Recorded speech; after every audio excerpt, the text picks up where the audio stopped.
ನಿಮ್ಮ ನೇತೃತ್ವದಲ್ಲೇ ಒಂದು ಕಮಿಟಿ ಮಾಡಿ ಒಂದು ಮಾನಿಟರಿಂಗ್ ಕಮಿಟಿ ಮಾಡಿದ್ರೆ ಅಟ್ಲೀಸ್ಟ್ ಇನ್ ಫ್ಯೂಚರ್ಗೆ ಹೋಗ್ತದೆ. ನಾನು ಕಮಿಟಿ ಮಾಡೋದ್ರಿಂದ ಇವತ್ತೇನು ಸರೋಗ್ತೈತೆ ಅಂತಲ್ಲ, ಅಟ್ಲೀಸ್ಟ್ ಇನ್ನೊಂದು 5 ವರ್ಷಕ್ಕೆ ಅಥವಾ ಎಲ್ಲಾದ್ರೂ ಒಂದು ಕಡೆ ಮಾನಿಟರ್ ಆಗ್ತದೆ. ನೀವು ಬೇರೆ ದೇಶದಲ್ಲಿ ಅಧ್ಯಕ್ಷರೇ, ಬೇರೆ ದೇಶದಲ್ಲಿ ಒಂದು ಸಣ್ಣ 0.01 mm ಇದನ್ನು ಕೂಡ ಹೋಗಕ್ ಬಿಡಲ್ಲ. ಅಮೆರಿಕ, ಲಂಡನ್ ಇಲ್ಲೆಲ್ಲ, ಇಲ್ಲಿಂದ ಯಾವುದೇ ತರಕಾರಿ ಹೋದ್ರು ಒಂದು ಸಣ್ಣದು ಇಲ್ಲ, ಇಲ್ಲಿ ಕೇಳೋರೇ ಇಲ್ಲ. ನಾವು ನಮ್ ತಪ್ಪು ಅವ್ರ ತಪ್ಪು ಅನ್ನೋದಲ್ಲ, ಇಲ್ಲಿ ಯಾರ್ದು ತಪ್ಪು ಪ್ರಶ್ನೆ ಅಲ್ಲ. ನಾವು ಹಿಂದೆ ಸರ್ಕಾರ ಮಾಡಿದ್ದೀರಿ, ಅವಾಗೂ ಕೂಡ ಇದ್ರ ಬಗ್ಗೆ ನಾನೇ ಇನ್ಸ್ಪೆಕ್ಷನ್ ಮಾಡಿದ್ದೆ. ಈ ಹಾಲಿಗೆ ಆಂಧ್ರದಿಂದ ತಗೊಂಬಂದ್ಬಿಡೋರು ಹಾಲು, ಒರಿಜಿನಲ್ ಹಾಲಲ್ಲ, ಎಲ್ಲ ಕೆಮಿಕಲ್ ಹಾಲು. ಯೂರಿಯಾ ಎಲ್ಲ ಎಲ್ಲ ಪೂರ್ತಿ ಹಾಲೇ ಅಲ್ಲ, ಪೂರ್ತಿ ಕೆಮಿಕಲ್ಲೇ ತಂದು ಮಾರಾಟ ಮಾಡೋರು ಇಲ್ಲಿ. ಎಲ್ಲ ಹೋಟ್ಲುಗಳಿಗೆಲ್ಲ ಮಾರಾಟ ಮಾಡಿ ನಾನೇ ರೈಡ್ ಮಾಡಿದ್ದೀನಿ, ಹಿಡಿದಿದ್ದೀನಿ, ಸೀಸ್ ಮಾಡಿದ್ದೀನಿ. ನಮ್ಮಲ್ಲಿರೋ ಕಾನೂನು ಏನಿದೆ, ಬಹಳ ಹಿಂದೆ ಮಾಡಿರೋ ಕಾನೂನು, ಇವತ್ತು ಯಾವ ಅರೆಸ್ಟ್ ಮಾಡಿ ಹಾಕಿದ್ರೆ ನಾಳೆ ಅವ್ನು ಬೇಲ್ ತಗೊಂಡು ಆರಾಮ್ಸೆ ಬಂದ್ಬಿಡ್ತಾರೆ. ನಮ್ಮ ಪಾಟೀಲ್ರು ಇಲ್ಲೇ ಇದ್ದಾರೆ, ನಾನು ಹೋಮ್ ಮಿನಿಸ್ಟರ್ ಆಗಿದ್ದೆ, ಅವರು ಇವಾಗ ಇದ್ದಾರೆ. ನಾವೆಷ್ಟು ನಮ್ಮ HK ಪಾಟೀಲ್ ಅವರು ಕೋರ್ಟ್ ವಾದ ಮಾಡಕ್ಕೆ ಎಷ್ಟು ಕೊಡ್ತಾರೆ? 5,000 ರೂಪಾಯಿ ಕೊಡ್ತಾರೆ ಲಾಯರ್ಗೆ, ಅವರು 5 ಲಕ್ಷ ರೂಪಾಯಿ ಕೊಡ್ತಾರೆ. ಅವ್ರು 5 ಲಕ್ಷ ರೂಪಾಯಿ ಕೊಡ್ತಾರೆ, ನಾವು 5,000 ರೂಪಾಯಿ ಕೊಡ್ತೀರಿ. ಕ್ವಾಲಿಟಿ ಲೆಕ್ಕ ಹಾಕೊಳ್ಳಿ, ಅದರಲ್ಲ ಅಡ್ಜಸ್ಟ್ಮೆಂಟ್ಗಳು.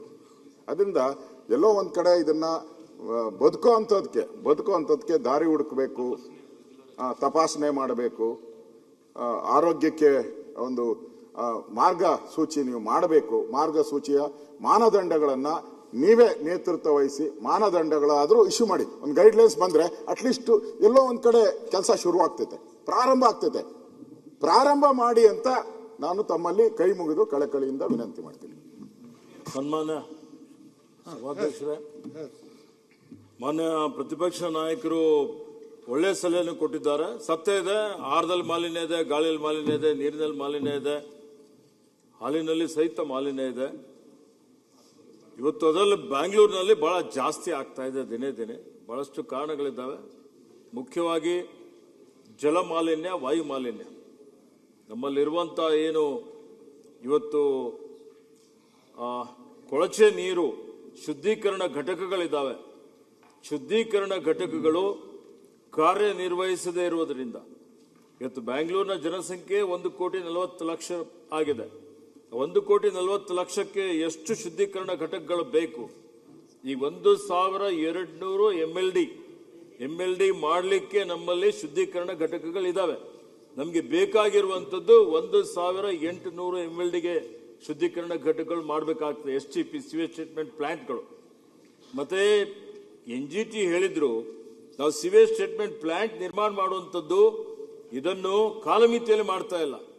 ಈಗ ನಾವು ಮಾಡುವಂಥದ್ದು ಬಹಳಷ್ಟು ವಿಳಂಬ ಆಗ್ತಾ ಇರ್ತಕ್ಕಂಥದ್ದು ನಾವೆಲ್ಲ ನೋಡ್ತಾ ಇದ್ದೀವಿ. ಅದಕ್ಕೆ ಜಮೀನು ಸಿಗುವಂಥದ್ದು ಸಮಸ್ಯೆ ಇದೆ, ಪ್ರಾಕ್ಟಿಕಲ್ ಆಗಿ ಬೇರೆ ಬೇರೆ ರೀತಿಯ ಸಮಸ್ಯೆಗಳು ನಮ್ಮಲ್ಲಿ ಇದ್ದಾವೆ. ಈ ತ್ಯಾಜ್ಯದ ಜೊತೆಯಲ್ಲಿ ಇವತ್ತು ಘನತ್ಯಾಜ್ಯ ವಿಲೇವಾರಿ ಮಾಡುವಂಥದ್ದು ಸಮಸ್ಯೆ ಇದೆ, ಮಲತ್ಯಾಜ್ಯ ವಿಲೇವಾರಿ ಮಾಡುವಂಥದ್ದು ಸಮಸ್ಯೆ ಇದೆ. ಕೆರೆಗಳಿಲ್ಲವೂ, ಈ ಕೆರೆಗಳೇನಿದ್ದು ತಿಪ್ಪಗೊಂಡನಹಳ್ಳಿ ಕೆರೆ ಇರ್ಬೋದು, ಬೆಲ್ಲಂದೂರು ಕೆರೆ ಇರ್ಬೋದು, ಇವೆಲ್ಲ ಕೆರೆಗಳು ಸಂಪೂರ್ಣವಾಗಿ ರೊಚ್ಚ ನೀರು, ಕೊಳಚೆ ನೀರು ಬರುವಂತಹ ಒಂದು ಕೆರೆಗಳಾಗಿ ಮಾರ್ಪಟ್ಟಿದ್ದು ನಾವೆಲ್ಲ ನೋಡ್ತಾ ಇದ್ದೇವೆ. ಇದಕ್ಕೆಲ್ಲ ಬಹಳಷ್ಟು ದೀರ್ಘಕಾಲದ ನಾವು ಈ ಯೋಜನೆಯನ್ನು ರೂಪಿಸಬೇಕಾಗ್ತದೆ. ಅದ್ರ ಜೊತೆಯಲ್ಲಿ ಬೆಂಗಳೂರಿನಲ್ಲಿ ಕನ್ಸ್ಟ್ರಕ್ಷನ್ ವೇಸ್ಟ್ ಅದು ಸಮಸ್ಯೆ ಇದೆ. ಇಲ್ಲಿ ಡಂಪ್ ಮಾಡುವಂಥದ್ದು, ಧೂಳು ಬರುವಂಥದ್ದು, ಇಲ್ಲಿ ಈ ವೇಸ್ಟ್ ಸಮಸ್ಯೆ ಇದೆ. ಏಕಬಳಕೆ ಪ್ಲಾಸ್ಟಿಕ್ ನಿಷೇಧ ಮಾಡಿದ್ರು ಅದು ಜನರಲ್ಲಿ ಜಾಗೃತಿ ಮೂಡಿಸುವಂಥದ್ದು ಮಾಡಬೇಕು. ಮತ್ತು ಸ್ಥಳೀಯ ಸಂಸ್ಥೆಗಳು ಇರುವಂತಹ ಈಗ GBA ಆಗಿದೆ, GBA ಆಗಲಿ, ಸ್ಥಳೀಯ ಸಂಸ್ಥೆಗಳ ಇತರ ಎಲ್ಲಾ ಇಲಾಖೆಗಳು ಇದರ ಬಗ್ಗೆ ಬಹಳಷ್ಟು ಗಮನ ಹರಿಸುವಂಥದ್ದು ಬಹಳ ಅವಶ್ಯಕತೆ ಇದೆ. ಈಗ ತಾವು ಹೇಳಿದ್ದೀರಿ ಒಂದು ವರದಿ ಬಂದಿದೆ ಅಂತ ಹೇಳಿ. ನಾನು ಇವತ್ತು ಮೊನ್ನೆ ಒಂದು ಸಭೆ ಮಾಡಿದಂತ ಸಂದರ್ಭದಲ್ಲಿ ರಾಜ್ಯ ಮಾಲಿನ್ಯ ನಿಯಂತ್ರಣ ಮಂಡಳಿಯವರು ಇದ್ರ ಬಗ್ಗೆ ಬಹಳ ಅತ್ಯಂತ ಕಠಿಣವಾದಂತಹ ಒಂದು ಕ್ರಮ ತೆಗೆದುಕೊಳ್ಬೇಕಾಗ್ತದೆ. ಅದಕ್ಕೆ ಈ ವಿಷಯಕ್ಕೆ ಸನ್ಮಾನ್ಯ ಉಪಮುಖ್ಯಮಂತ್ರಿಗಳ ಅಧ್ಯಕ್ಷತೆಯಲ್ಲಿ ಏನು ಬೆಂಗಳೂರಿನ ಎಲ್ಲಾ ಶಾಸಕರನ್ನು ಸೇರಿಸಿಕೊಂಡು ಒಂದು ಸಭೆಯನ್ನು ಮಾಡಿ ಅದಕ್ಕೆ ಒಂದು ಮಾರ್ಗಸೂಚಿ ತಾವೇನು ಹೇಳ್ತಾ ಇದ್ದೀರಿ, ಎಲ್ಲಾ ಇಲಾಖೆಗಳನ್ನು ಒಳಗೊಂಡಂತೆ ಒಂದು ಮಾರ್ಗಸೂಚಿಯನ್ನು ತಯಾರು ಮಾಡಿ ಆ ನಿಯಮಗಳನ್ನು ರೂಪಿಸಿ ಅದನ್ನು ಅನುಷ್ಠಾನ ಮಾಡುವಂತಹ ಕೆಲಸ ಮಾಡಬೇಕು ಅಂತೇಳಿ ಈಗಾಗಲೇ ನಾನು ನಮ್ಮ ಇಲಾಖೆ ವತಿಯಿಂದ ಒಂದು ಸಭೆಯನ್ನು ಮಾಡಿದ್ದೇನೆ. ಅದನ್ನು ಈ ಅಧಿವೇಶನದಲ್ಲಿ ಅಥವಾ ಅಧಿವೇಶನ ಮುಗಿದ ಮೇಲೆ ಅಧಿವೇಶನದಲ್ಲೇ ಮಾಡೋಣ ಅಂತ ಹೇಳಿದ್ರೆ ಮಾನ್ಯ ಉಪಮುಖ್ಯಮಂತ್ರಿಗಳ ಜೊತೆಯಲ್ಲಿ ಚರ್ಚೆ ಮಾಡಿದ ಸಮಯವನ್ನು ತೆಗೆದುಕೊಳ್ತೇನೆ. ಮುಂದಿನ ವಾರ ಬೇಕಾದ ಒಂದು ಸಭೆಯನ್ನು ಕರಿತೇವೆ. ಆ ಸಭೆಯಲ್ಲಿ ತಾವೆಲ್ಲರೂ ಭಾಗವಹಿಸಿ ಸಲಹೆಗಳು ಕೊಡಿ. ಇದಕ್ಕೆ ಆರೋಗ್ಯವೇ ಭಾಗ್ಯ ಅಂತ ಹೇಳ್ತೀವಿ. ಆರೋಗ್ಯ ಇದ್ರೆ ಇಲ್ಲ, ಆರೋಗ್ಯನೇ ಇಲ್ಲದೆ ಇದ್ರೆ ಏನೂನೇ ಇಲ್ಲ. ಹೀಗಾಗಿ ಆ ದೃಷ್ಟಿಯಿಂದ ಇದಕ್ಕೆ ಒಂದು ಕಾಯಕಲ್ಪ ಮಾಡುವಂತ ಕೆಲಸ ಮಾಡೋಣ ಅನ್ನುವಂತ ಮಾತನ್ನು ಹೇಳಿಕೆ ಬಯಸ್ತೀನಿ. ಡಾಕ್ಟರ್ ಒಂದೇ ಒಂದು ನಿಮಿಷ ಮಾತಾಡಿ.